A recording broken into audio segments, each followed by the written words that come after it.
সম্প্রতি উচ্চ আদালতে ডিভিশন বেঞ্চ একটি ঐতিহাসিক রায় প্রদান করে। টেট শিক্ষকদের দায়ের করা রিট পিটিশনের পরিপ্রেক্ষিতে রায় প্রদান করতে গিয়ে উচ্চ আদালতের ডিভিশন বেঞ্চ রাজ্য সরকারকে নির্দেশ দেয় যে শিক্ষক কর্মচারীদের নিয়মিত বেতনক্রমে চাকরি প্রদানের পর 5 বছর স্থায়ী বেতনক্রমে চাকরি করতে বাধ্য করা হয়েছে তা সংবিধান বিরোধী।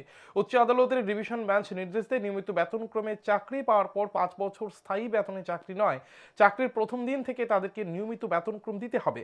বৃহস্পতিবার প্রদেশ কংগ্রেসের পক্ষ থেকে প্রদেশ কংগ্রেস ভবনে সাংবাদিক সম্মেলন করে উচ্চ আদালতের এই রায়কে যুগান্তকারী রায় বলে দাবি করা হয়।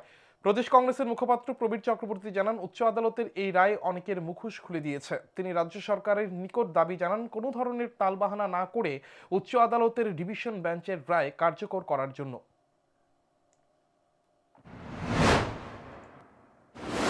যে ওই 5 বছর মেয়াদি স্থির বেতনে এগুলিতে স্থির মোহর শুধু দেননি, উনি চালু করে দিলেন, এগুলিতে থাকবে, বলবৎ থাকবে। এর সাথে চালু করে দিলেন আউটসোর্সিং, যে আউটসোর্সিং কে সুপ্রিম কোর্ট অবৈধ ঘোষণা করে দিয়েছে।